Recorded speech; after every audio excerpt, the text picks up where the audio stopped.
Hello, welcome to another episode of Swapping Joysticks. I am your host, Ben Ostwick, and joining me as always is me, Ed Nightingale. hello, Ed. Hello, Ben.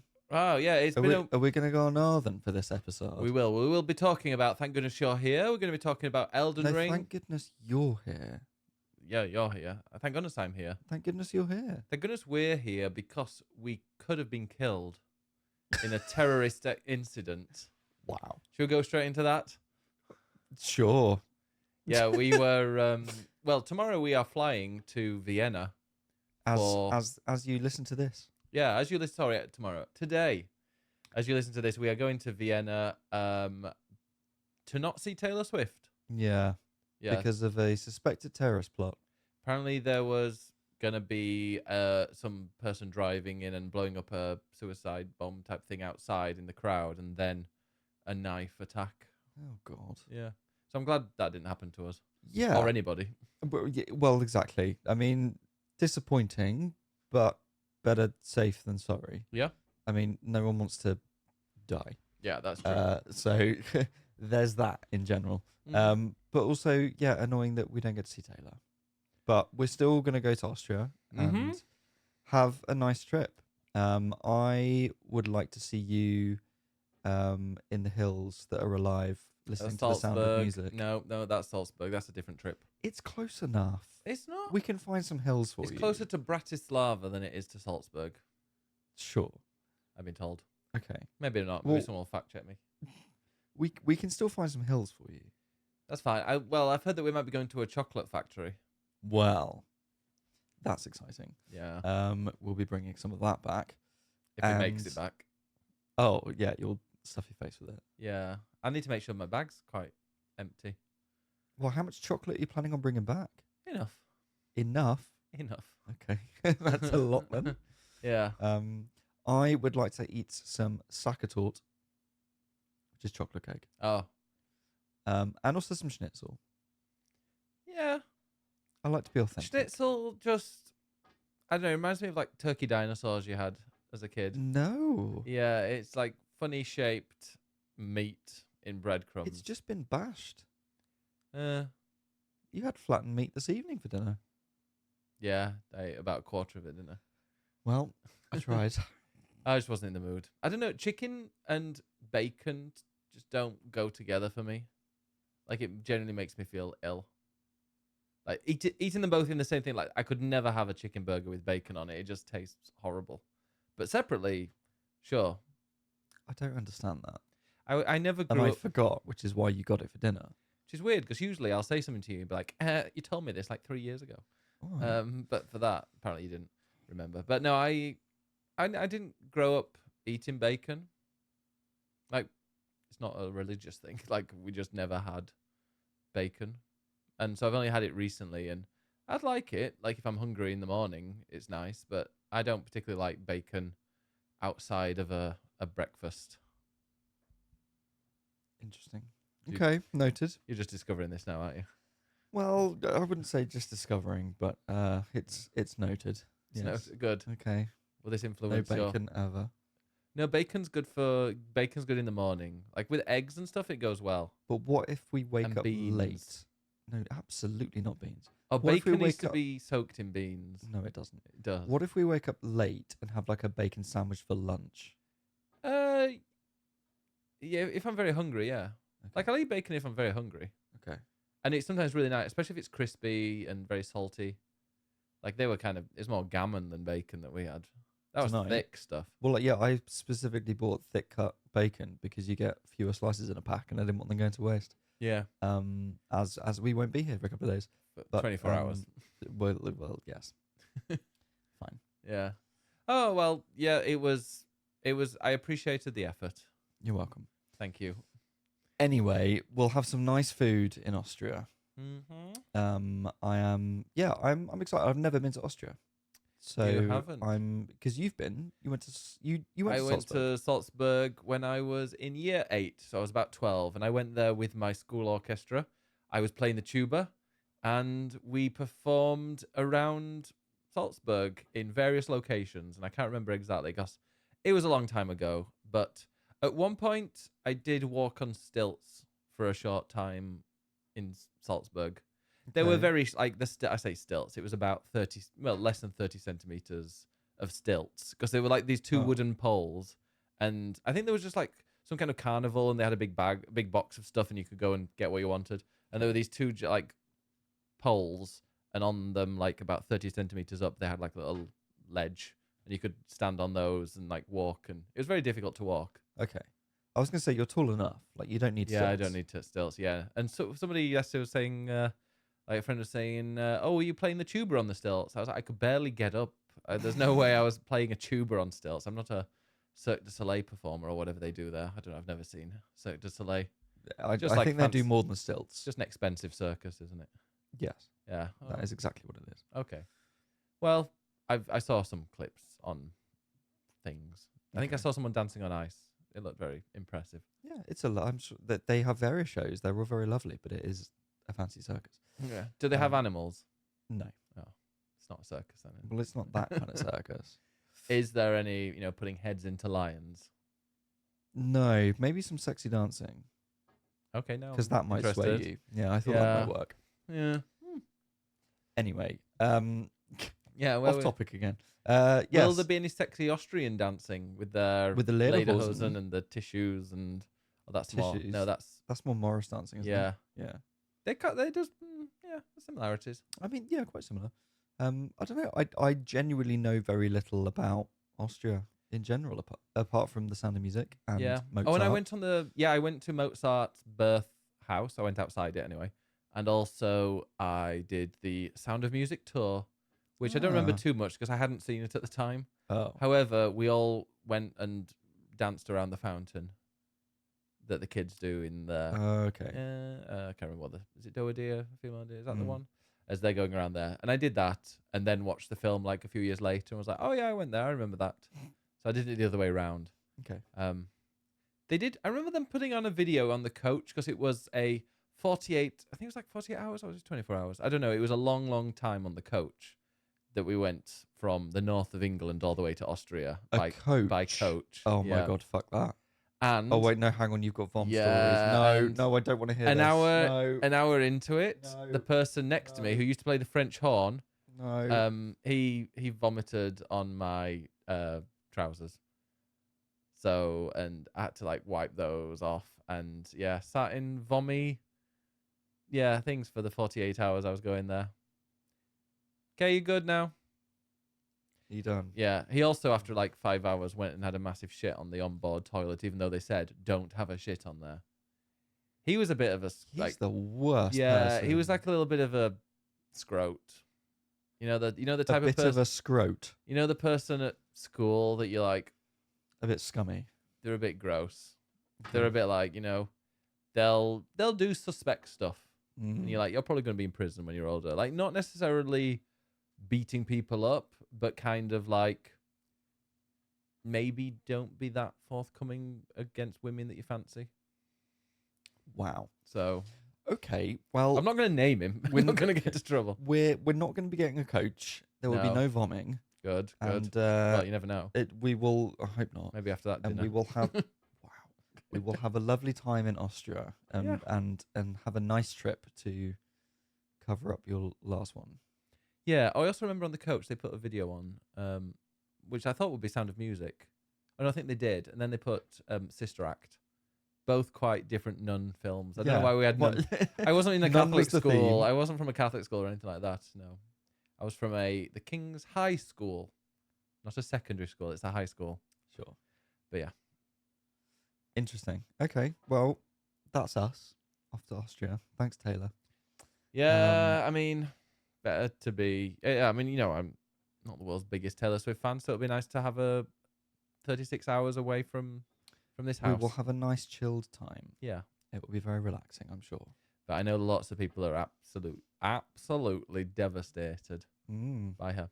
Oh, also speaking of Taylor Swift, I made a post on Threads, which I think is called a thread. But Yes. It confuses me because then if you call it a thread, then what if it's just one post? Like, I don't understand, because to me a thread is like multiple posts. Yeah, threaded. that's true. But anyway, I made a post on there just about, because we tried to cancel it when Taylor Swift was cancelled. We're like, okay, well, let's see what if we can get a refund. And it said something like, oh, it's €80. It'll cost you to refund. And we're like, you know what, that's fine, whatever, we'll take the hit. And then found out it was €80 per flight per person. So we were going to end up with, out of £500 flights, we were going to get like £100 of Wizz Air credit. Yeah. So thought, you know what, maybe not.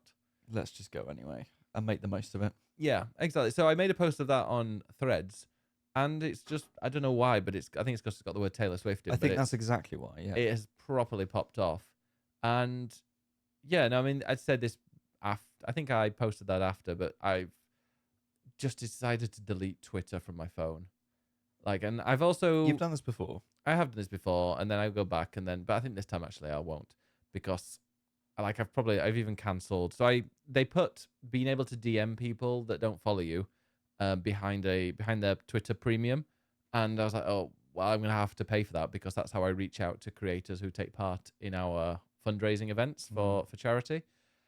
But I've done most of the reach out now for the next event that's happening in September. Stream It Beat It. Look out next week. There'll be lots of stuff on social, so you can sign up. Plug. I've done that, and I'm like, you know what? I'm gonna cancel it, and then future events, I think, well, there's gonna be a bit of a change there's gonna be some additional resources at work. I want to make the next events so much fun that people will come to us rather than me having to reach out and ask.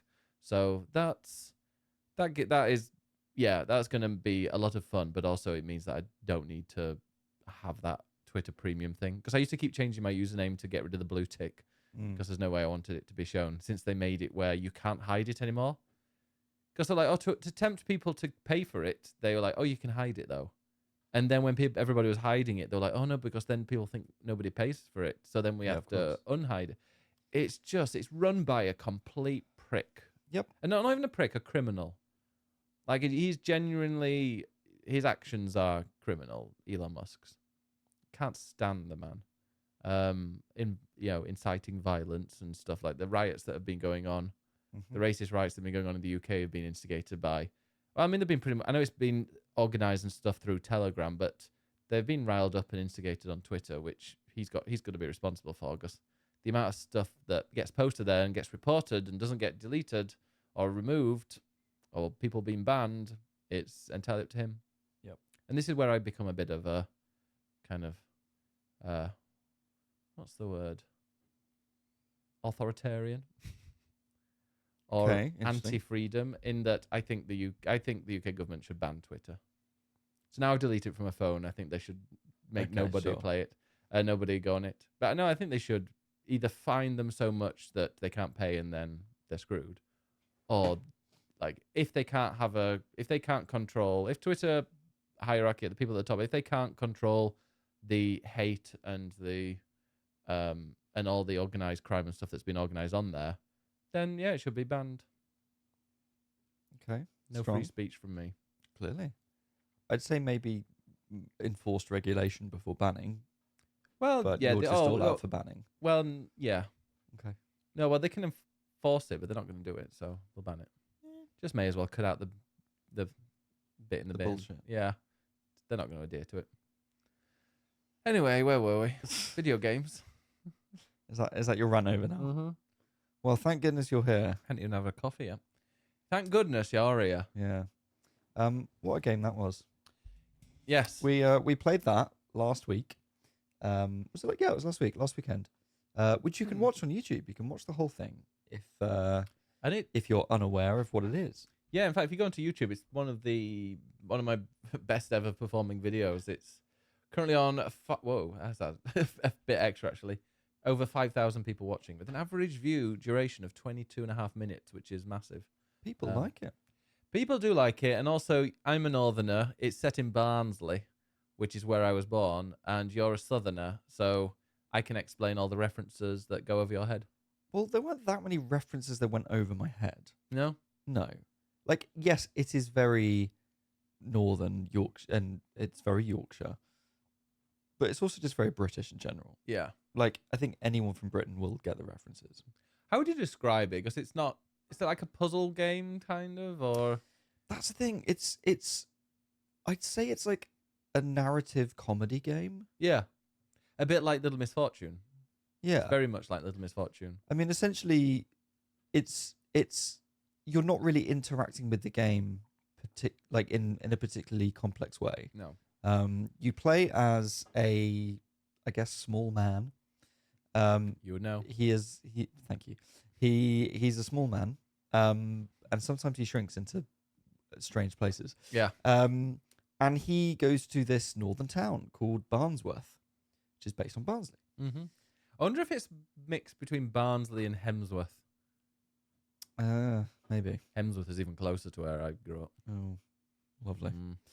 Or Badsworth. So he arrives at this town, and essentially he ends up helping all of the locals because they all say, "Ah, thank goodness you're here," and he ends up helping them out. Yeah, that's the start. When you know you've got a thing to do for somebody, when you meet them, they go, "Oh, thank goodness you're here."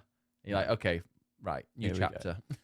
But in terms of helping them, all you do to interact is just jump and slap things. Yeah. So it's very simple. It is literally slapstick comedy. See what I did there. And yeah, you just go around and help the locals, but it just is very absurd. It is sort of 2D, cartoony, very bright colors, very, very, very silly, very surreal, absurd kind of humor. Yeah. Which I think even if you're not from the UK, you can still appreciate because you'll just be like laughing in a kind of what the fuck is going on kind of way. Yeah. Why are you in my bin? Why are we talking in my bin?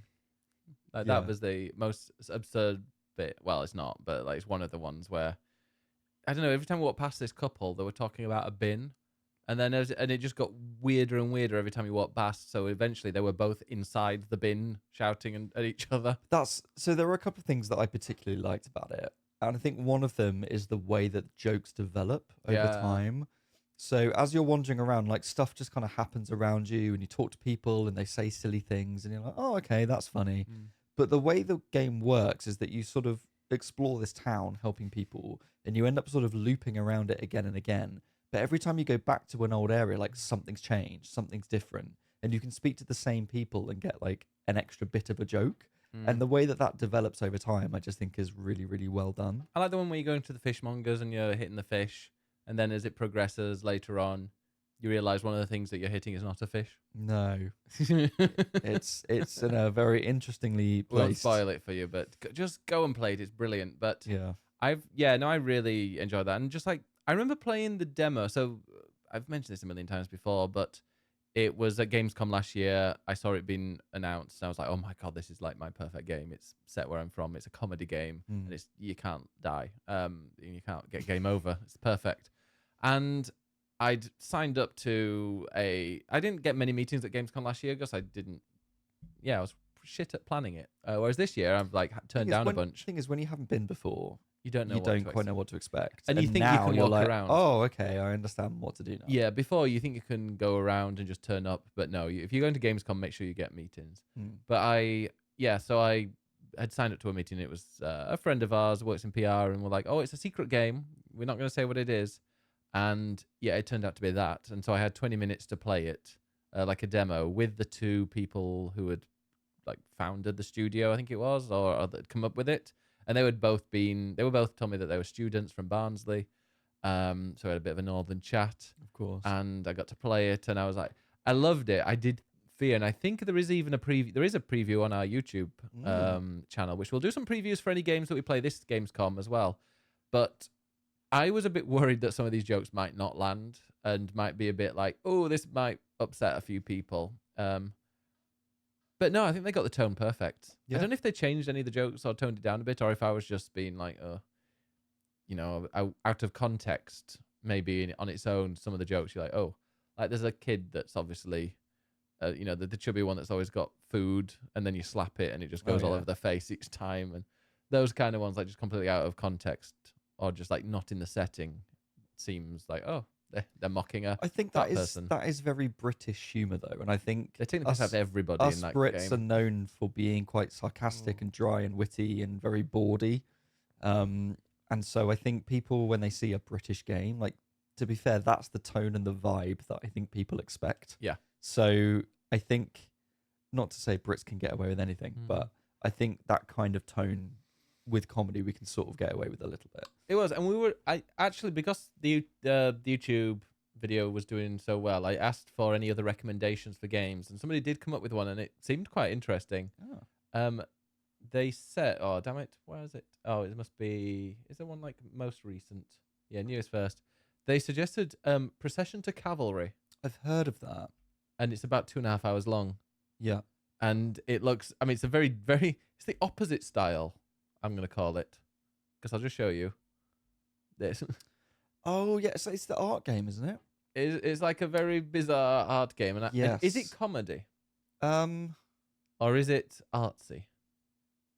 I think it's comedy, but it's done through Art. classical art. Because looking at it, it reminded me a little bit of, I mean, the art style reminds me of obviously classical arts, but also, what's that, the game that was on Game Pass, set in the Middle Ages, cartoony, and it's also a little bit of comedy. It came out recently. Oh, what, the exclusive one that we started, the medieval one? Yeah. What was that one called? Yeah, Procession to Cavalry is a point-and-click adventure by Joe Richardson, released in 2020. And Pentiment, that's the one. Knew it would come to me. Yeah. Its visuals composed of elements from classical European paintings, but doesn't say anything about the comedy. We'll see, because I think a comedy game for both of us is always good fun. We need to play. Oh, I know what actually our next one's going to be. A Way Out. Well, that's not really comedy. No, but we have to work together, and that'll be comedy. Well, sure. Like chained together. Yeah, if anyone else has like comedy games, so I think that's the thing. Like, comedy is obviously very subjective, and I feel like there aren't that many comedy games out there. And when they do land, but the thing is, they'll try and make comedy games that appeal. Everybody's got a different sense of different sense of humor. That's the thing. Like, what was that game that came out? High on Life. High on Life. I was about to bring that up as well. Yeah, because that's a comedy game, really, isn't it? But Yeah, it's it's the creator of Rick and Morty, Yeah. although it's not associated with them anymore because of horrible things that happened. But yeah, that's a comedy game. It's a comedy shooter. But I saw trailers and thought, this just doesn't look funny because it's just not my kind of humor. No. Little Misfortune is genuinely, apart from I don't know. I still think Thank Goodness You're Here is funnier, but it's made me laugh more. But Little Misfortune, there were moments in that where I cried with laughter. Yeah. Yeah, maybe it was actually funnier, but it was just, there were more laugh out loud moments in that. A comedy game for me was Conker's Bad Fur Day With the poo on the N64, which was similarly, I mean, it was made by Rare, so it's British as well. Yeah. And was similarly kind of bawdy, but just in that it was an 18 plus game, or was it? Maybe it was 16 actually. But with a cartoon squirrel, and it was all very cartoony and very silly. Where there is an operatic turd singing, and you have to. There's a honeybee that wants to pollinate a flower with a massive rack, and just really silly things like that. That when I was like 14 playing it, clearly underage, it was like the funniest thing ever. Maybe now it wouldn't be quite so funny. Oh, here we go. The 50 funniest video games ever. According to Cracked. Whatever Cracked is. Oh, wait. I'm going to continue without disabling ads because I don't know what they're going to add. Let's just quickly see if there's any that... Toe Jam and Earl. Grim Fandango, of course. Yeah. That is very, very funny in a incredibly dry humor that you might not get. He goes and asks for somebody to do a balloon. They're like, oh, can you do a cat? Can you do a dog? He's like, I can do a dead worm. Wow. And also, someone's like, oh, I'd like you to... It's not the name, but it's like, oh, I'd like you to do a painting in the... to do a balloon in shape, or a balloon animal in the face of John Wayne or something like that. And yeah, there's just lots of weirdness in there. I mean, I loved it. I found it really, really funny. You've really sold that to me. Yeah, you have to be there. I think as well, it's like point and click in the similar vein to the old LucasArts games. Yeah. Which were all about witty writing. I mean, one you just scroll past there was Surgeon Simulator. Yeah. Which I think is very much a very gamey comedy thing of funny controls and you doing silly things, as Psychonauts. opposed to Yeah. just like this is written in a funny way. Yeah. Like Mario and Luigi is very funny, What do you but think it's about? the writing of it more than like Yeah. the game is funny to control. It's not a comedy game. Like Worms is not a comedy game, but it is a very funny game. Yeah. I'll get me. Borderlands, I don't know. I never enjoyed Borderlands what I played. Well, that's topical because the reviews of the film have just come out and they are appalling. And people are like, this is one of the worst films ever made, let alone Oh, I want to go and see it now. one of the worst video game adaptations. And Oh. I've never really like warmed to Borderlands particularly. I never found them funny or great games. So I have zero interest in that film anyway. And I think, But that is not doing well. there's a funny game that I think comedy has to have comedy in its story. Whereas something like Worms obviously doesn't, but Goat Simulator, is that a comedy game or is that just a funny? I think it is a comedy game because it's in a, like I say, in a gamey way, because Yeah. it's absurd, but it's making you do silly things that you would only do in a video game. So that makes it quite unique. There's also like fun and funny as well. Like what I used Job Simulator. That was a really bizarre and funny thing. Wattam, for example, another humorous game. Trombone Champ is up Great here. game. Katamari, obviously. We're getting to the top 20 here. Leisure Suit Larry. Yeah, let's not talk Does about that hold up these days? I don't think so. Job Simulator is number 15. There you go. Saints Row. I mean, that's the comedy GTA, isn't it? Yeah, true. Even though Jackbox. What the Golf, actually, that is definitely a comedy game. It's a comedy game, but it's also a parody game because they do lots of a lot of those levels are kind of parodies of other games, which I and really again, like. in a way that only a game can do because it's about control. And then you've also got the comedy parody games, like Saints Row is the parody of GTA. There's What the Golf's parody of many other games. And what other parody games are there? Tons. I'm Yeah. sure. Conker's Bad Fur Day is number 10. There you go. Number 9, Bureaucracy, 1987. Oh, South Park: The Stick of Truth. I mean, I played a few hours of that, and I genuinely found it very funny. Have you played any of it? Nope. Like the beginning bit is, I don't know if it continues, but I mean, I like South Park, but I don't like South Park. I mean, for many hours in a row. That's a parody of RPGs. Yeah. So that fits your idea. Jamalami, is that Parappa the Rapper? That is, yes, part of Parappa the Rapper. Untitled Goose Game, yeah. The Simpsons Hit and Run. I never played that. Another parody GTA. Yeah. Maniac Mansion, didn't play that. Classic. Number 3 here, Secret of Monkey Island. There you go. We did say that one. Number 2, The Stanley Parable, Ultra Deluxe. It's meant to be very good. I've not played it. Cover your eyes and we'll see if you can guess what the first one is. Oh, I've got no idea. I'll give you a clue if you cover your eyes. Okay, well, I'm looking at you, not the screen. Okay, yes, it is actually the one. It's weird that I did think whether this game would be on there or not. It's a game that I haven't played, but I should play, and you've definitely played. Oh, really? Yeah. Oh, yeah. Okay. Is it one that I like? Yes. It's one you've told me I should play. Is it an old one then? Quite old.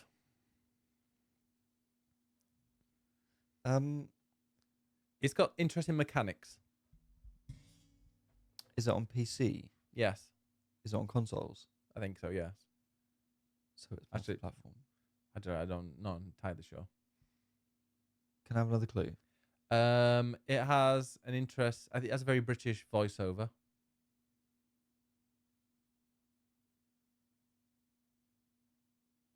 A British voice. I mean, you're not narrowing it down.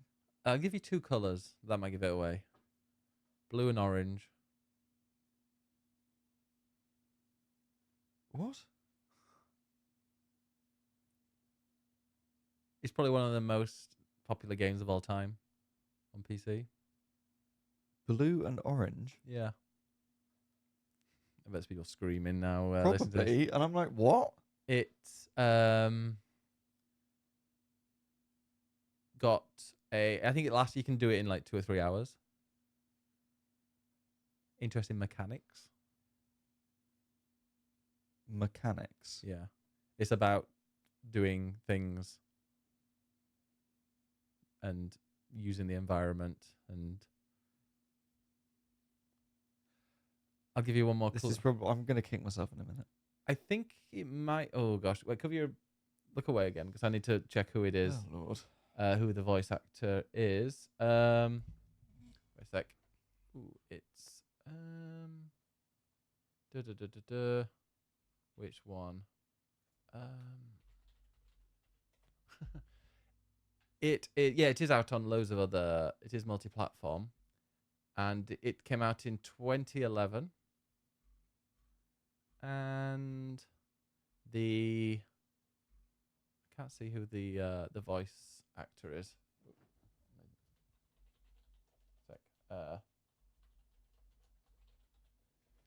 I'm really struggling. Stephen Merchant. It was who I was thinking. Oh, Portal 2. There we go.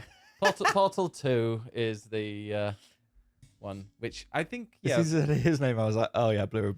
I get the. I couldn't blue remember and if it was orange Stephen now. Fry or him. I just knew it was someone very British. Yeah, I know it's him. But yeah, I should play that, shouldn't I? You should. Is it very funny? Yeah. Okay, there you go. Little Big Planet's very funny as well. Yeah. I was thinking that. And yeah, well, there you go. So what was all that? Yeah. Well, we're talking about comedy games, man. Mm-hmm. Thank goodness I'm here. To put us on the straight and narrow. There we go. So yeah, basically we should play more comedy games because it was fun. It was yeah. If you haven't played Thank Goodness You're Here, then go play it. It's on everything, isn't it? Yeah, I think it is. And it ran really well. There are some interesting achievements. Like I wouldn't go and look at the achievements. Oh bloody hell, some police cars outside. It's probably the riots. There are achievements in it. If you're going to play it on PlayStation, then you obviously got achievements. But I think go and play it once and then look at the achievements afterwards, because then, I mean, the names of them are great, but also there'll be a couple of things that you can play on the second playthrough. Well, they're all covered, so you can't see them. Yeah. But then I think it's quite funny then to play the game and sort of push the boundaries of it, to be like, oh, what if I do this? Yeah. And then you get a trophy and you're like, oh, okay, I see what they've done here. But it's also one of these games that I'd probably happily play like every year, like once a year, go in and play it, because my memories, I'll have forgotten everything. Yeah. But it's like a cozy game. Cozy, funny, easy to Northern. get into. It's like a couple of hours of your afternoon to just sit back and have a laugh. And check the YouTube video, because there are lots of comments of people pointing out some references, such as there is a comment that somebody, Matt Berry is in it, because we were playing it, and I was like, that sounds like a northern Matt Berry. Because like, oh, I cannot believe you are doing that, and and I was like, it sounds like a northern Matt Berry, and it is, and it's his only one. His only one. His only video game role. Yeah. Yeah, I knew beforehand that he was in it, and I'd completely forgotten it until you said it, and I was like, oh, I knew that. Yeah. There's let's just have a quick look, because there is one that there's something in Latin in there. There's a Latin under the emblem which says Crassus in capite, which literally translates to thick in head. Wow. So you know the Barnsley motto. Barnsley born, Barnsley bred, thick in arm, thick in head. Wow. There Is you that you? You tell me. Yes. Wow. But yeah, I love somebody commented like, I feel like this will be the playthrough of Thank Goodness You're Here. You got to play it with a northerner. Oh, of course.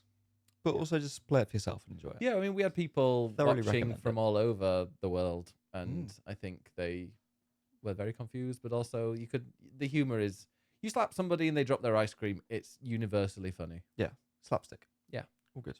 There you go. Thank goodness you're here. Available on lots of different things. Go and play it. I'm not going to spoil any bits of it, but if you want to see us playing it and me explaining to Ed what a ginnel is, then go and watch it on the YouTube.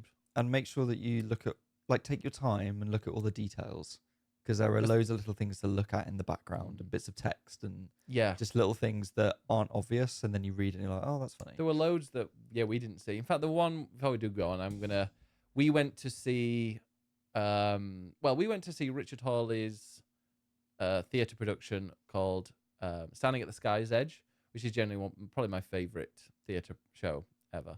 After thinking about it, I love the music, and it's set in a council estate in Sheffield, which is in South Yorkshire, which is also where Barnsley is. And the main backdrop of the theatre production on the stage, it says, "I love you, will you marry me?" in like graffiti. And anybody that's been listening to us for a long time, you probably know about this, but we went, like, the show was so good, and I was like really involved, and I was like, oh, what's this place about? That the next time we went up north, we we had a trip to Sheffield, and we went and saw the graffiti that says, "I love you, will you marry me?" And it's because there was a guy who, like very like working class guy that lived in these flats, and he was, I think they were teenagers, but he was proposing to his girlfriend after they'd been to the cinema, and he'd gone up there, and he was very scared of heights, but he still went up there and he painted "I love you, will you marry me" to propose to her, and he did, and she said yes. It's a bit sad after that because they never got married. I think they stayed together a little bit, but they never got married, and then she passed away from cancer, and he's married with somebody else now. But yeah, in that, there's a bit of graffiti. The graffiti stayed on that council estate in Sheffield, and it's become iconic. They actually removed it was used in the musical. They actually removed it at one point when they were upgrading when they were gentrifying the flats. But there was such an outcry that it was put back, and then they put or they were going to remove it, and then they didn't. But then they put what they call, like the neon lights over it, so even at night you can see where it says this, "Love you, will you marry me?" in weird, like there's a U with a YOU, and there's a U with a U, the letter U in there. So it's quite an iconic phrase, but like it's been used in songs and all sorts since. But yeah, I just like that. And then in Thank Goodness You're Here, you're just walking past, and in a small corner on the street, on a street wall or something, it says, "I love you, will you marry me?" And I was like, oh, I know that reference. And they're just going to be like 99.9% of the people that play that will have no idea what that reference is. Well, it just looks like a proposal. Yeah. It's just like, oh, that's a silly thing someone would write. But there is a reason for it. And there's also going to be, I'm sure, it's not going to be from me, but there's going to be a video essayist or whatever in the future that will go through every single detail and explain what those details are, and I'd love it. Maybe you should do it then. No, that sounds like work. No. I left school. Don't do essays. Anyway, all these video essayists, they're just people that type it into ChatGPT, aren't they? Write me a 20-minute script on women in video games, and then they go and read it. I swear that's what most YouTube essayists do. Well, not most. A lot. Wow. That was Ben saying that, not me. What else have you been playing this week? Oh yeah, sorry, we have been playing other games. I finished Elden Ring. Hey. I finished it, and it was marvelous. That last boss was a bit of a bastard. I beat it twice. Mm-hmm. So yeah, I did I've done it. I finished it. I've not done the DLC. I did accidentally go into the DLC because I beat Melania, which was a real achievement for me because I thought she would take forever. She took about 10 goes. Yeah. And yeah, I actually really liked being against her because I was doing quite a lot of kind of stagger damage. So a lot of the time I was hitting her and she wasn't even able to do anything to me. And I was a decent level. So yeah, beating Melania was really good fun. And then going, and there was a whole new area that I hadn't been to that I think you'd forgotten about. Yeah. That had some cool areas and a very, very cool boss, which I'm glad you told me to go back to, this giant dragon that transports you kind of to the past, is it? I don't quite remember all the lore, but there will be an Elden Ring. Fight. There'll be an Elden Ring lore video somewhere that we can watch it. Yes. That won't have been written by ChatGPT. And yeah, so I did that, and then I fought the boss and the final boss, and yeah, that took quite a lot of goes. It was very tough, but I managed to beat it in the end. You can use your horse now. Yeah, so you can use the horse, which apparently you couldn't in. No, you could not. You cheated basically. Was there like a cheating thing in the? Oh, I cheated. Yeah, it's in the game. It doesn't count. You're the one that summoned in help to finish it. Well, which I'll go on to that in a second. So yeah, no, I went and did it, and it was I feel like it's a little bit hit or miss whether you're Mimic. So you can summon. You have like your own little mini helper that's in game. It's not a multiplayer one. It's just like a CPU helper that you can summon in any boss fight. And I found, so there was 2 parts of the boss fight, and I found that if he survived quite easily in that first part, then the second part was quite easy because he distracts the main boss. But quite a lot of the time, I was making mistakes or this, that, and the other, and yeah, I got my ass kicked in the opening phase, and then the second phase was just completely impossible to do. But yeah, once I beat it, I went and kind of cleaned up because I was like, you know what, I'd like to get the platinum. I think it's achievable. So I got a guide and went through and found like all the different talismans and other magics and other things to get the trophy. And there were a few talismans that I got. Why do you struggle to I say don't that know, word? talismans. Talismans. Talisman. There are a few talisman that I would have made that last boss a lot easier, I think. Yes. Which I was like, oh, okay then, great. I actually changed my armor. So I did that, but you have to complete the ending. You have to complete the game 3 times. Yeah, so there are 3 trophies related to endings. And when you finish the game, or when you beat the last boss, you get a choice of endings depending on what quests you have already completed. So you can summon different characters to go to the end with you, essentially. So there are 3 different trophies, but because there's an autosave and because you only have 1 save file, it sort of forces you to complete the game again entirely in order to get a different ending. However, I went on the other PS5 and it hadn't synced the data with the cloud. With the cloud. So I downloaded it from there I downloaded it from there and then unplugged the internet and then went into and completed and beat the final boss again. But I changed a bit of my armor and I think I made it easier. But because I wanted to do it quite quickly, I summoned somebody in to be like, oh, it's only a trophy. I've beaten the game without outside help. You should try it. I've beaten the game without outside help. You're never going to live that down here. No. Well, I'm going to do it myself. Good. But I summoned somebody in to help, and it was 10 times harder. See? Because it was twice, like, the damage was being done, because you can't summon in your own CPU thing. So, like, I was summoning my mimic tier, they call it, and it just imitates you, and it does your own moves and everything like that. And that was doing. I had bosses where that was doing more damage, and like was taking more damage as well. Taking less damage when it was being hit than me. So I'm like, oh, it's actually stronger than me in times. But the boss health bar is still, and it takes the same damage, or the boss health bar is still like the same as it is if you were just playing on your own. But if you summon somebody in, I think that boss health bar is doubled. Yeah, they make it more difficult to account for the fact that you've summoned in extra co-op real people. But the co-op people that I was summoning in were not very good. There's somebody that died incredibly quickly, and I'm like, don't you actually have like health potions? Which they did, but yeah, it wasn't good because they would often die if they're not in the first phase or at the beginning of the second one, and like, oh great, so now you can't even use your horse you can't use your horse when there's somebody that's summoned in. Yep.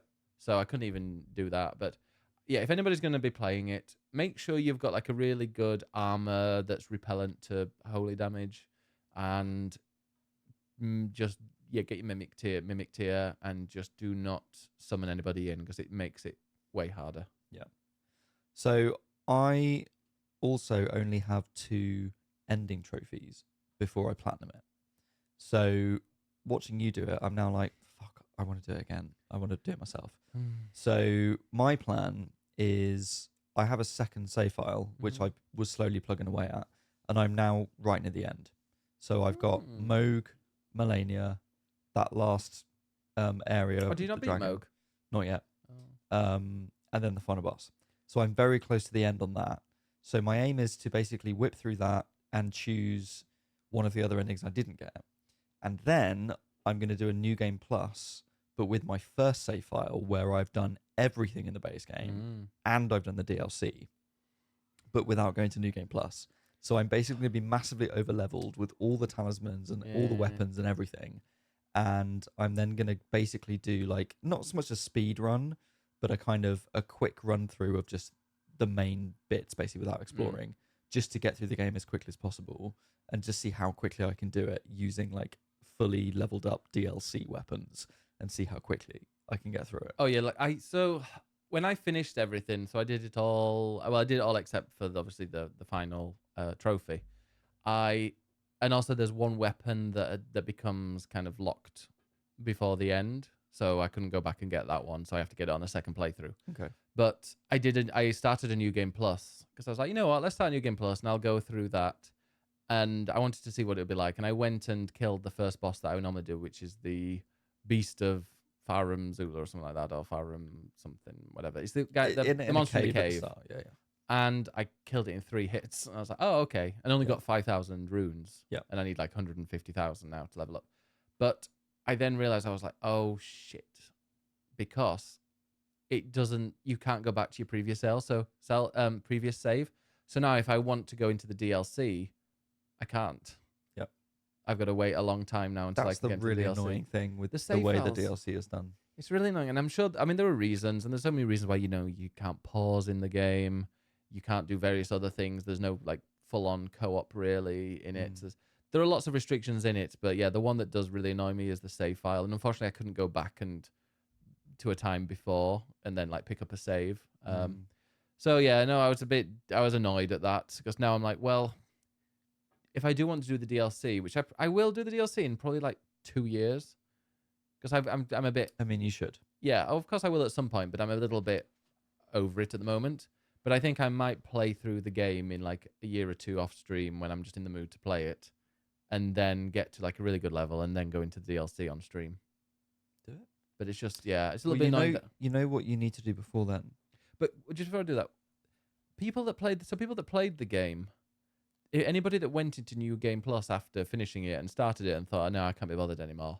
Those people wouldn't have been able to play the DLC like when it came out. They'd have had to start a brand new save file. Yep. Or play through the entirety of their New Game Plus to be able to go there. Yep. Yeah. I think a lot of pros, I guess, play it on PC, and I think there are ways of copying save files on PC. Yeah. So you're okay, but on console, yeah, not so much. Mm. But yeah, what you now need to do, because you've now finished your first Souls game, and that means you need to play Bloodborne. Oh. So if Is everyone that the in 30 chat, FPS one? everyone in chat, watching, listening, commenting, please tell Ben to play Bloodborne. Well, everybody has told me I should play Dark Souls 3. Apparently, that's the best one. Who said that? Lots of people have commented saying that's the natural one. It's Is it because it's 60 FPS? It's probably because it's dark fantasy in the same way that Elden Ring is, whereas Bloodborne is a slightly different style, because it's more horror gothic stuff. So, fine, I appreciate that, but I think Bloodborne is a better game than Dark Souls 3. Yeah. I know I want to play Bloodborne because everyone says it's a masterpiece. It's their favorite game ever. Yeah. And I want to see what that's about. But I think at the moment I'm going to take a little break from it. I won't talk about it today because we've already spoken at length about games I've been playing. But I've just started Link's Awakening, Legends of Zelda: Link's Awakening. Is that the right one? Yep. And absolutely loving it. But I will talk about it more next week. But I'm going playing that. Then I'm going to go back into Tears of the Kingdom, Baldur's Gate 3, and then after that there are future games like Kingdom Hearts and stuff that I want to start. Like you're playing Souls games, you're playing Zelda games. I'm proud of you, Ben. Gate. I am a variety streamer. I'm a variety gamer, and lots of Final Fantasy. There's still Rebirth I need to get through. Yes, you need to, for sure. Book like a week off and just record it all. Nice. What have you been playing? Well, I've been playing some Final Fantasy 14, which we've talked about enough. Yeah, you're banned. It's only every third podcast you're allowed to talk about it. Okay, fine. But I'll give you an update in a couple of weeks then. Well, yeah, I think I might finish Dawn Trail in the next week. Well, yeah, because you have a week to yourself, and I am away next week. Well, I'll be streaming most of it. But I can't talk about that. But I'm away, so I'm not able to catch up. So you better finish it.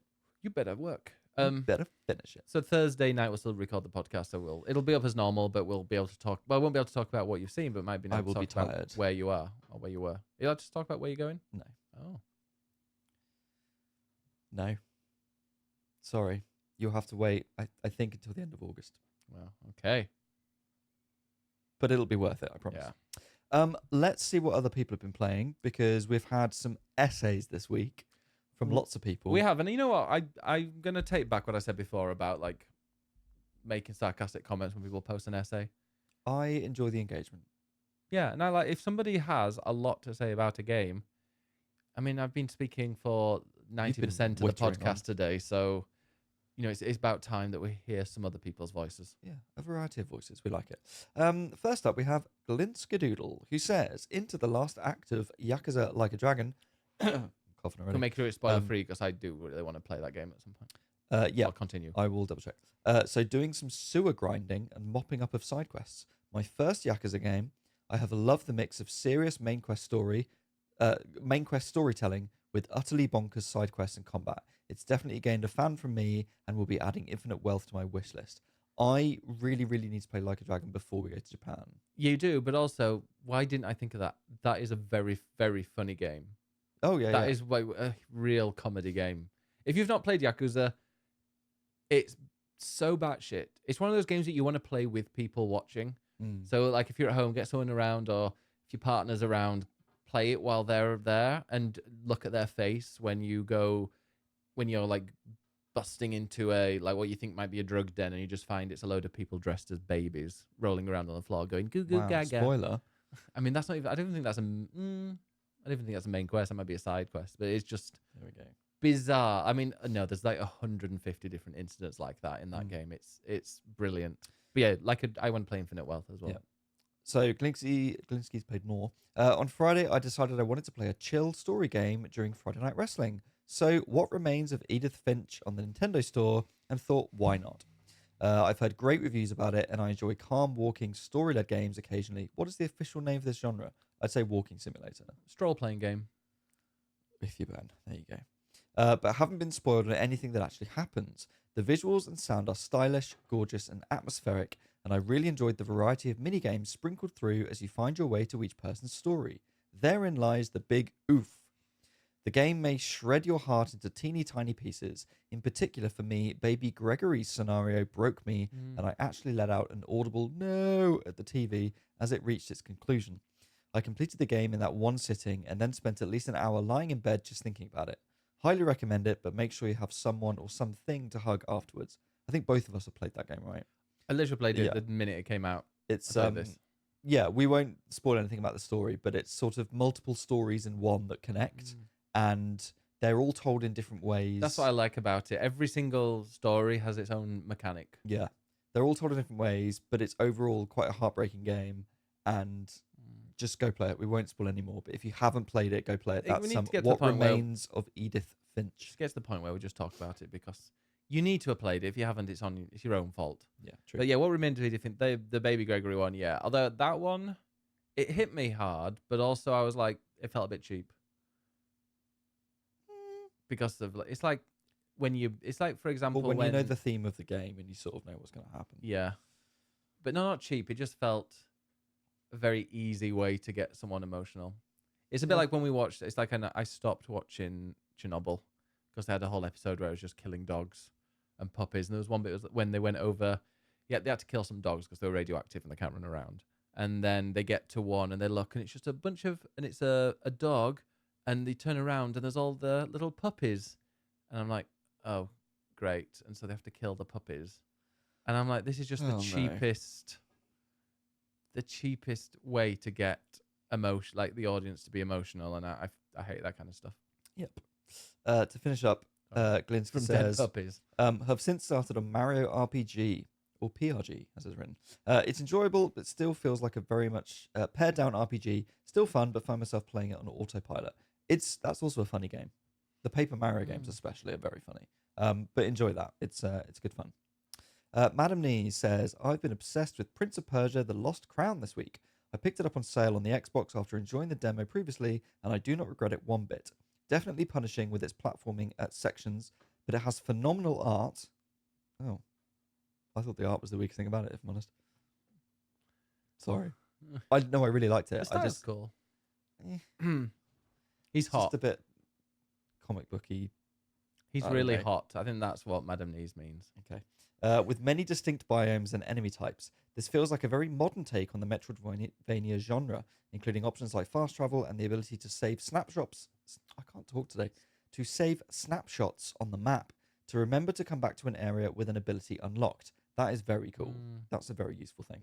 My favorite aspect of all, though, I've played through the entire game voiced in Persian or Farsi, which is really about damn time. Overall, a really challenging but fun time, and an endorsement that not every game needs to be a AAA open world game to be great. I mean, that's very true. There's the other Prince of Persia coming out. Is out. What's the other one? Oh, there's a remake of Sands of Time, but that's way off. No, the one that's like cartoony. That one. The one that's more yes, artsy. that's the Dead Cells team. Yeah. I think that's done alright. It's early access though. Yes, that's right. Yeah. Yeah. So it's not fully out. Chaddy says, I've been playing some Kingdom Rush 5 on the iPad. I'm a sucker for a tower defense game every now and then. I have the whole series on my iPad. I love the graphic style and charm of the game. The variety of towers, heroes, and enemies makes you try out different strategies. I'm not very far into the game, so not much in terms of mechanics seems to have changed. But it's always nice to have more of the same when what they have done is done well. Another well-polished entry into the franchise, and for a price tag of $6.99 compared to Steam where it's around £16, I can't complain. How much? Interesting. I do quite like an iPad game occasionally to just sit and tap away at. It's quite satisfying. I like a phone game, but a good phone game that doesn't involve loads of ads and that hasn't been made just to make money. Well, good luck with that. Yeah, I need more indie games on phone. Yes. Get yourself. Well, you've got Apple Arcade. There's a lot on that. No, I cancelled that. Oh, okay. It was like £25 a month for the bundle of everything, and I was like, you know what? That's a lot of money coming out of my bank every month. I'm going to cancel it. That's fair. So we can't watch any more Ted Lasso, unfortunately. Okay. Gemma says, okay, so I've been longing after Coral Island for ages, and Liz gifted it to me. Oh. I did my best not to get spoiled too much for it when everyone was talking about it. So I knew about some of the characters, especially the ones people really love or thirst over, and that it was similar All of them. And that it was similar to Stardew. And Stardew is my favorite game, so that sounds great. But I was actually shocked and a bit put off by just how much it's a dupe of Stardew. I play lots of cozy games, lots of farm sims, etc. So I expected a lot of similarities, no issues there.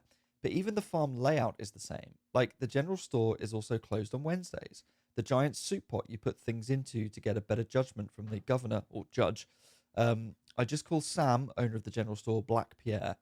I love the island feel, and it's generally more diverse, but I am a bit put off by some of the similarities. Don't get me wrong, I'm enjoying it well enough, and I know there are some differences developing, like the straight from Animal Crossing Museum of Bugs and Fish, but I wish maybe they had at least picked a different day for the shop to be closed, or a different farm layout, for instance. Did you notice that when you played it? Not really, but I haven't played too much Stardew. Like, I don't know about putting things in a pot for governance or whatever. But no, I played a bit of Coral Island in early access, and I really liked it and didn't want to be spoiled while they were like adding stuff to it. But I played a little bit at 1.0 and just never really. There were other games that I wanted to play more. That's fair. But yeah, if it's a very good one of those farming games, and I bet if people want to play it and they haven't played Stardew, or they're not a massive fan, or they, haven't played too much of it like me, then maybe it is more appealing. Maybe. Pete Random says, this week I'm having the best time with Kunitsugami Path of the Goddess, which I really, really want to play. What is that? I have it on Xbox, and I really want to play it. An action strategy game with tower defense elements.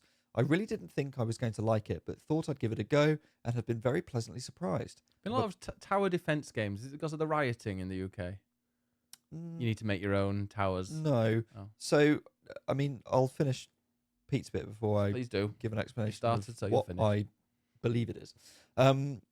It very slowly introduces new mechanics, but that's perfect for me as it's not a genre I'm used to. You're tasked with guiding a maiden through levels, while you assign villagers different roles like archer, sumo, woodcutter, thief, etc., and fight off demons. In between stages, you have to rebuild outposts to get more rewards, upgrade your roles, etc. A good gameplay loop, and perfect for dipping in for 30-minute bursts. So basically, this is made by Capcom. So it's not like some little indie game. Like, it's Capcom.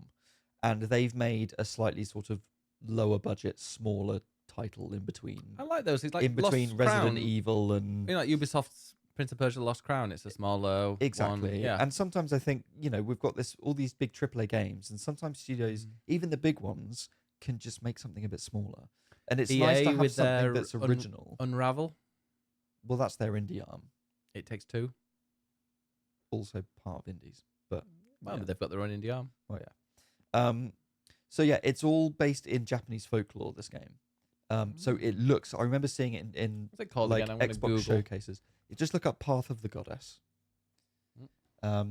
So, yeah, it's like day and night cycle, and it's part action game, part tower defense game. Oh, wow. Is it new? Yeah, it literally came out like a month ago. Bloody hell. and it's on Game Pass. Never heard of it. Also on Steam.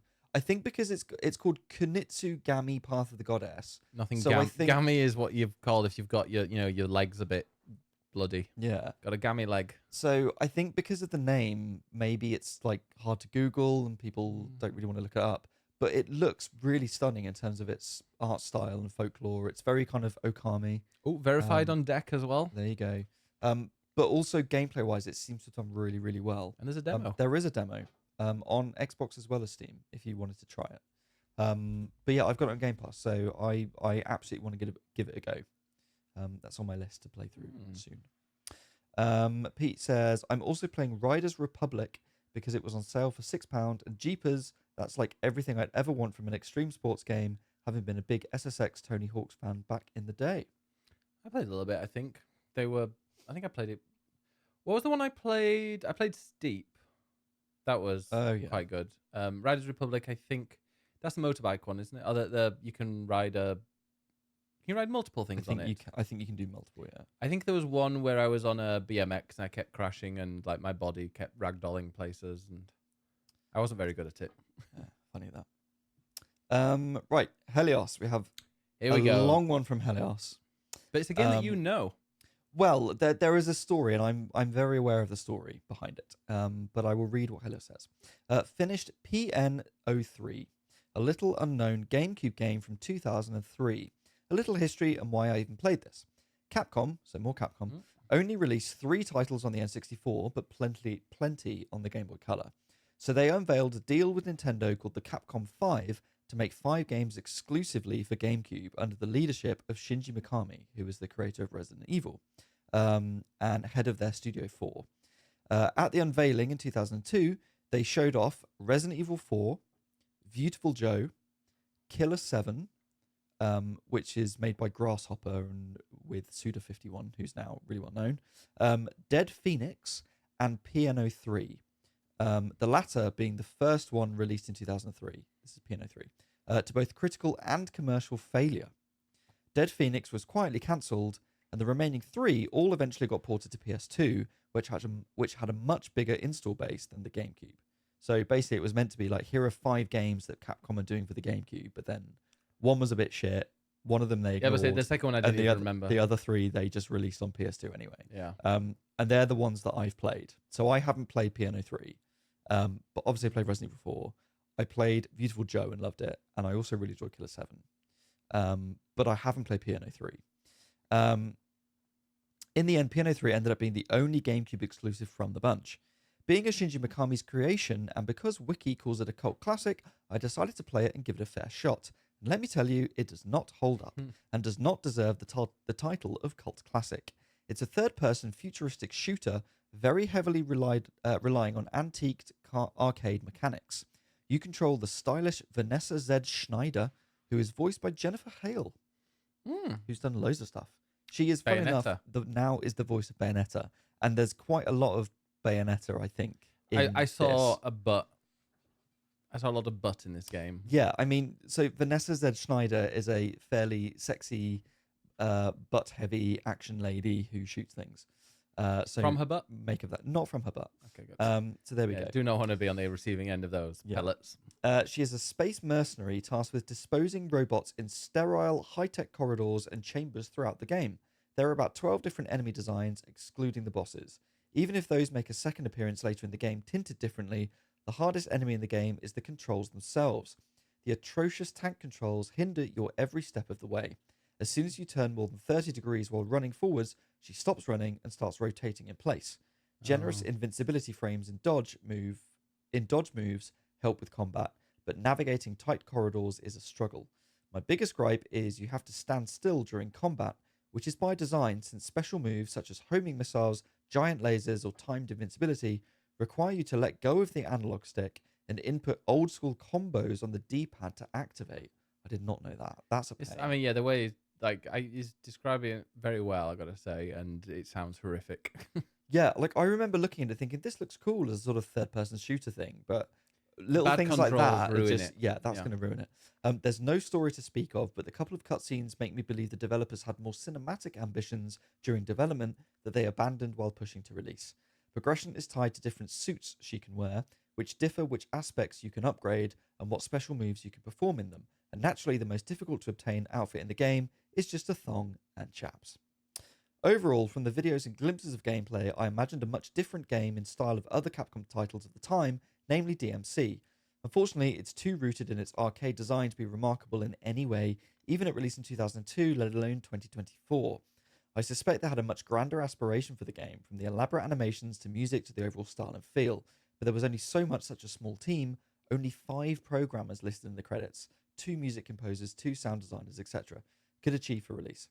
I was expecting a hidden gem in the rough, lost in time, locked behind poorly adopted hardware, but after completing it, I say it's best left in the past. Hell, it sounds a bit like you. Yeah. Completing a game that's a bit shit. There's nothing more to it than cunty moves and outdated gameplay elements. Oh, and right after release, Shinji Mikami, who directed it, hopped onto Resident Evil 4, which he took over, overhauled it, and made what it eventually was one of the most influential third-person shooter and survival horror games of the 2000s. So we did all right in the end, Mr. Mikami. And then he went on to found Tango Gameworks.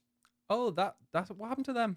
And then, well, they made the Evil Dead, which was his thing, post Resident Evil, and now they exist no more. Yes. Wait, they did. Hi-Fi Rush. That's the one, yeah. Which he was not involved in. Oh, okay. So yeah, there is your history lesson. He's off doing his own thing. Do we know? No, Ooh. we don't know yet. But who knows? Well, him and Suda51, so the guy who made Killer 7, they made a game together on PS2. Suda51 is the name of a person. Suda50. Well, no, it's what he goes by. It's not. His name is Suda something else. Okay. Like Yoshi P. And don't say pseudonym because it's his pseudonym. Oh. They made a game called Shadows of the Damned, which is being remastered and is coming out in about a month's time. So they're kind of working on that, and there's a bit of a revival of those sorts of games. And the crowd went mild. This has been fun though, because I never played Piano 3, but I remember reading in Cube magazine, where I'd get all the little DVDs that you could play of upcoming games. I remember all of these games and being really hyped for them and thinking, oh, it's so cool that Capcom are making all these games on the GameCube. Is Piano 3 on Game Pass? No. That's the thing. It's only on GameCube. GameCube, okay. So you need to find the GameCube disc and a console to play it. Which I have the console. Yeah. I do not have the game. And I bet it's probably quite rare and hard to find, I imagine. Yeah, we should get some... we should have like a retro stream at some point. We should. I will gladly do that. Yeah, but find games that aren't available elsewhere. Did you ever play Beautiful Joe? I did a little bit. Maybe the demo, but I think that was it. Super cool. Oh, no, actually. Henshin a Go-Go. No, baby. I didn't. I always get confused between Beautiful Joe and Vib Ribbon. Very different. Very different, but they both begin with a V. Sure. Because they used to be... Did you ever used to... I think... What was the magazine where at the back it used to tell you the list of all the games and the scores that they got out of 10? Oh, every game did that. Every magazine. Oh, is it? Oh. Yeah. Because they'd show off like these are our... Because I would read Cube magazine, which is what N64 magazine became. I was official UK PlayStation magazine. There you go. I mean, obviously, any other games. At the back, they'd have a list of like their top 50 games. So you'd look through, and I remember when Resident Evil 4 became the top Cube one over Wind Waker, and I was shocked and appalled. Yeah. But also Resi 4 is great. Is it better than Wind Waker? No. Okay. In my humble opinion, but that's just because I love Zelda, so I'm probably wrong. Beautiful Joe is great. It's like a spoof. Yeah. It's a very funny game. There we go. God. It's a spoof of superhero games. And it's like 2D combat, but you play as this guy called Joe, who is an average Joe, who becomes Beautiful Joe in his fancy suit. And he's on a quest to save his girlfriend, because of course he is. But it's all based in cinema. So it's like he's in a film, and his special moves are slow motion, fast forwards, zoom in. So it's all like camera tricks, but they give you different effects, and it's really well done. It's another a really comedy cool game that was great. Forgot about 2 Point Hospital, and obviously Theme Hospital. Oh, absolutely. And 2 Point Campus. British. Yep. Basically, all the best comedy games are British. For us. Maybe. Sort of. And like, I think Americans like Borderlands, because I think that's more American humor, maybe. It's not funny. I mean, I didn't like Borderlands. I'm not putting that together with Americans. You are. I am just saying that Borderlands is not a funny game. No, I only played a bit of I it, don't and think it it's was great. I don't know. I can find anything funny, to be honest. You find yourself funny. And what of it? I am funny looking. Right, the last one here is from Always Tired Charlie, who says, I've been playing the demo of Ever After Falls a lot. It's a cozy farming type game, and in the beginning, the player wakes up from a simulation of life. Pretty sure we got run over by a car, and this is the afterlife. But the dog mayor says that's not the case, and who am I to claim that a dog would lie? And then you just farm and fish and catch bugs. You have this really cute companion who helps with farming and fighting. There are fairy shrines to repair and community garden you can unlock for special resources. The game has a really nice sense of humour. And when creating your character, you have non-binary as a gender option, which is apparently the default. You'd love to see that. It's been a lot of fun, so I'll probably get the game the next time it's on sale, or maybe before that. Oh yeah, that's just a demo. Imagine if you died and they're like, here you go, you have to farm. Well, you have a cozy life. Yeah, I mean, I'd like to live on a farm, actually. Yeah. I'd like You're that. the country bumpkin. You like Yeah, I would live. Yeah, I you mean, like that shit. I would. Yeah, okay, speaking of, yeah. But then, well, yeah. If farming was like in a game, not like real life where you have to kind of get the tractor out and plow the field, plow mass fields, and then I fertilizer don't want and all hard that. labour. Yeah. But you want to sprinkle the thing, and then you want. I mean, if it's like Stardew Valley, then fine. You want your tomatoes to be ready in 5 days, don't you? Yes. Yeah. In real life, that doesn't happen. No. It's a bit of a pain. Mm. Let's finish up with some news. A little bit, because we're running over. We are, and they're quite short stories. This week has been financials week. So every quarter, there's always like a week or two where just every company suddenly has all their earning reports and calls. And then it's like, oh, this was the sales of this. And sometimes you get some interesting stuff in there. But a lot of it this week is just that console sales are down, games haven't done very well, all that kind of stuff. Yeah. So if you're into businessy stuff, there's plenty of news. But we like to be a little bit more lighthearted in our news. So the first bit is that there is a new trailer out that came out on Monday for The Legend of Zelda Echoes of Wisdom.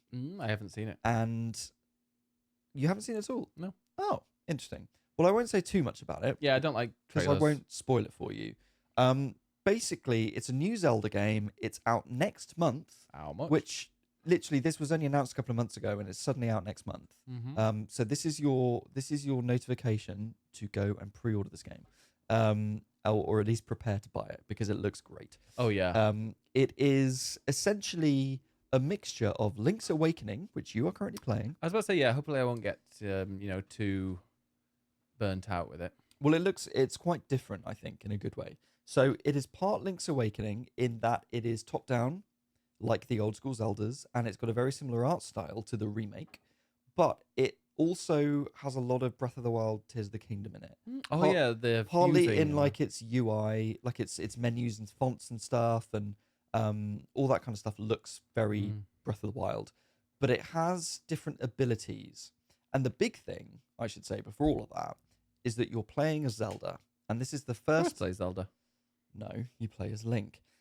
This is the first. It's not the first time she's playable because we've had bits of her in previous games, or spin-offs. But this is the first time where she is the protagonist. Is she though? Are they going to do a little surprise, and after about 2 hours, you go back to Link? I hope not. But yeah, so you play as her, and she has different powers. So one of them is called Echo, hence the title Echoes of Wisdom, because Zelda has the Triforce of Wisdom. And essentially this ability is copy and pasting in very simple terms.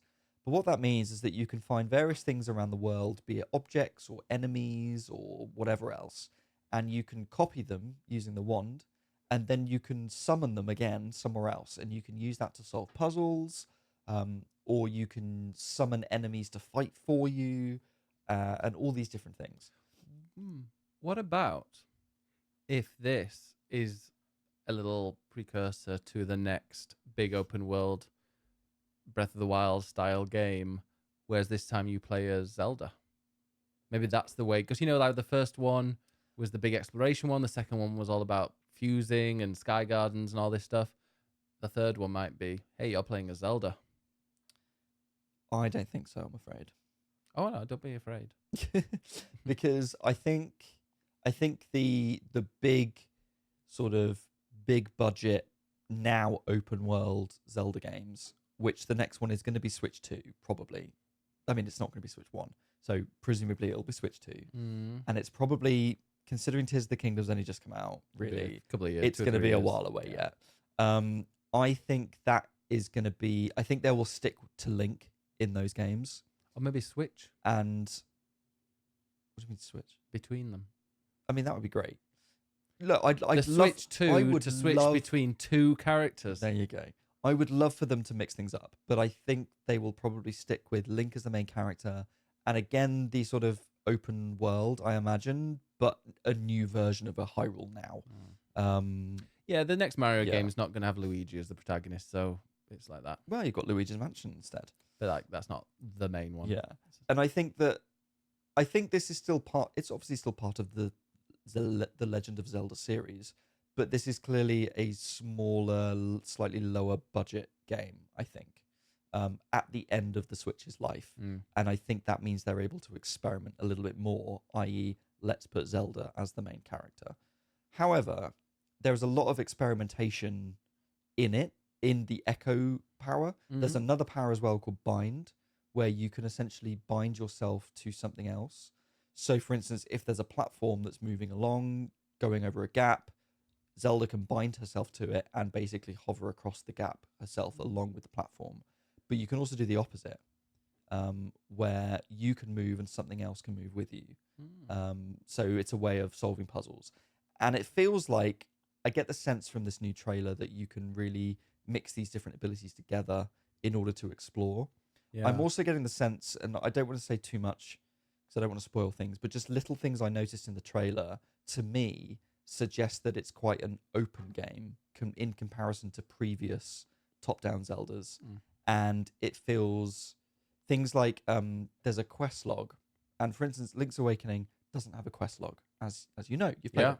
And it's quite linear. You have your dungeons that you go through and you follow the story and it's linear. Whereas in this, Zelda has an adventure log, and in it you can see multiple quests, which makes me think a bit like in Breath of the Wild, you've got your quest log and you can choose different directions of where you want to go. It feels like it's much more open and experimental, which we haven't seen in a top-down Zelda game before, which is what I'm really excited about. So basically, if you want to know about it, the new trailer is out there. It's like 5 minutes, so it gives you quite a lot of detail. And it looks great, and I'm really excited for it. And it's literally next month that there's a brand new Zelda game coming out, which is awesome. The next month, I mean, once I've done Baldur's Gate and Tears of the Kingdom, like one of my games I really want to play finally and get through is Wind Waker. Yes, you must. Because I don't think they're going to remaster it for the Switch One, are they? I think it might be too late now. Unless they just surprise it at Christmas, because what do they have at Christmas coming out? There's a new Mario Party, Jamboree.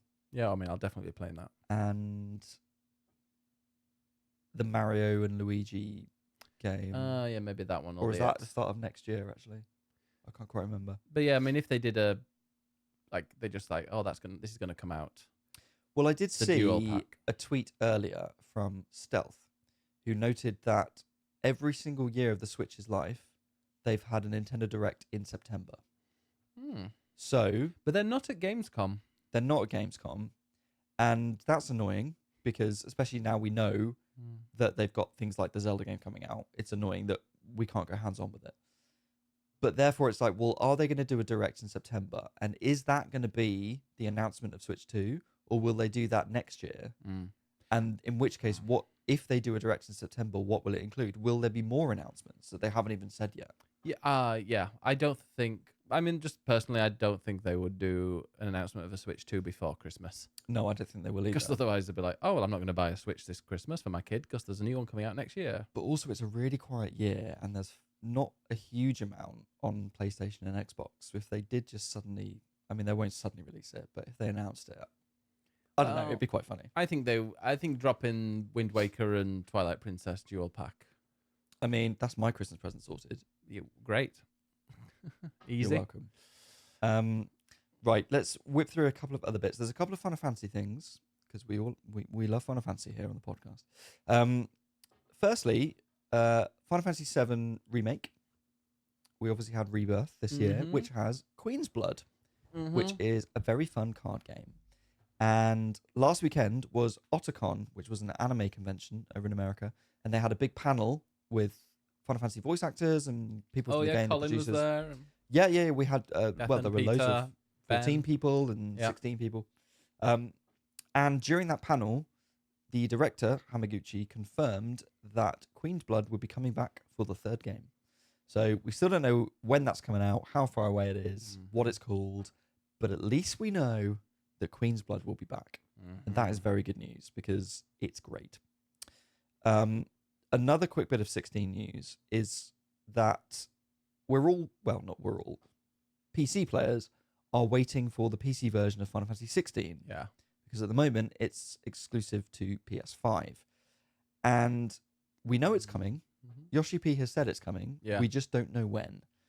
And this week, Nvidia updated its drivers. And what they tend to do is include drivers for specific games. Yes. Because they want to make sure that certain things are played.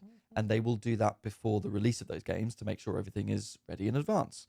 And obviously they don't put those in the notes, but people have gone through the files of the latest driver and they've seen references to Final Fantasy 16 and a Final Fantasy 16 demo. And people are now speculating, well, does that mean that 16 is coming to PC very soon? And what's happening in a couple of weeks? Gamescom. Who's there? Yoshi P.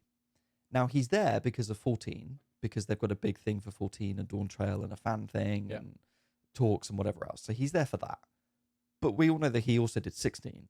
So now there's a bit of speculation of, okay, well, are they going to announce it again? He'll bring him on the stage because Jeff Keighley likes a director that is a character. So he'll get him on and they'll have a little joke. And then they know he's loved. And they'll be like, yeah, the demo's out now. The game's coming out in 2 weeks. Pre-order. Exactly. So we don't know for sure, but if you haven't played 16, I know we've gone on about it enough on this podcast. If you don't have a PS5 and you haven't played it and you own a PC, then this is your time to prepare and delete some space on your hard drive. Another thing came out this week, which is the PSVR2 cable for PC, which allows you to use your PSVR2 headset on your PC. Yeah. And that means that you can finally play Half-Life Alyx or whatever other PC exclusive VR games. You can now use your PlayStation VR to do it. The problem is that the cable's a bit shit. So I'm basically using Ian from Eurogamer, who is our VR expert. He put together a video where it showed him he was recording himself trying to use this cable, and he just really struggled to get it working. The reason being is that the controllers for the headset are Bluetooth to your PC, but they just do not connect very well with Bluetooth. Okay. And it seems like it's a problem with the Bluetooth connection. Ian got a different adapter that is recommended by Sony, and it still didn't work. Oh, really? Oh. So it seems like, Sony are this is their big chance to get more people to buy a PSVR 2. It's been on sale recently. They want more people to use it. £200 off. Apparently they're sold out, and they've been waiting, getting second orders through. I think using it on PC is a big part of that. But you need this special cable, and it turns out it doesn't really work very well. So if you're thinking about getting it, beware. I would maybe wait until it's been updated or patched or changed, because it seems like it's not in a good way. And the last thing, do you remember Fall Guys? Yeah, I remember you getting incredibly angry at Fall Guys. Yeah, I don't really like Fall Guys. No. It was bought by Epic a while ago. Yeah. And Epic owned Fortnite. And now Fall Guys is in Fortnite. So if you go to Fortnite, because Fall Guys became free to play. Yeah. So basically what they've done is they've now just slotted it inside Fortnite. And it means there are now bean versions of loads of different Fortnite characters that you can play as. Interesting. And it's literally alongside the main Fortnite game and the Lego game and everything. Now Fall Guys is in there. Yeah. So they're clearly trying to sort of beef that up and Metaverse get people back into Fall Guys, because I feel like players have probably dropped on that a bit.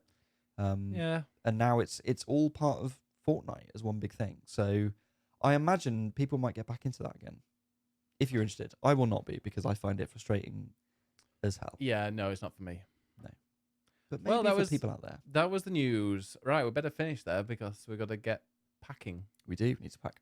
So yeah, where can we find? Well, what have you got planned this upcoming week? Well, you're away. I'm away. You're off to 2 different countries. That's all I'm going to say. Sure. 2 different countries Mm. in the next week. Yep. What's your carbon footprint? It's as big as bloody Bigfoot, isn't it? Well, probably, but also I work from home and I barely leave this room. So most of the time, I feel like how maybe many it balances. computer screens and computer on all day. You've got more than playing me. Games.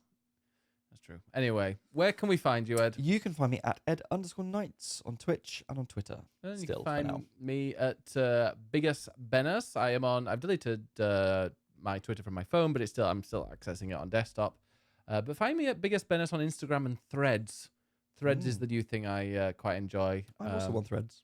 And yeah, I mean, it's that and Blue Sky, but I think Blue Sky is more political, but like very, I don't know. Blue Sky Blue Sky's full of porn. Is it? Yeah. See, Blue Sky is a lot of people that are like quite self-righteous backslapping of them, like that kind of annoying people on there. Whereas I find Threads is full of people that are just like posting their Instagram feed.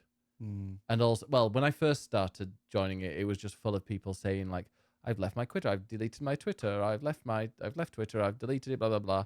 And it was all people were posting about. And now it's like, okay, cool, you've left. And now, but my feed is refreshing and it's showing things I'm actually interested in. And yeah, I recommend it.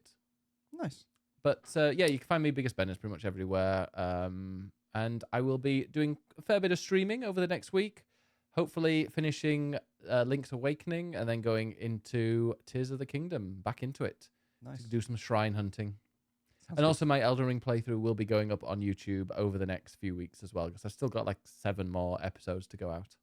So if people missed you beating Melania, yeah, can catch a little bit. That'll be a while till it's up. But if you want to, you can catch. Well, I've recorded it all in 4K and it's all available in a playlist. So you can watch me literally start as I want to say runt, but it's not a runt, is it? What's it called when you start at level 1? Oh, now you're testing me. Level 1. God, what's the name? That's going to really annoy me. Level 1. It's what is it called?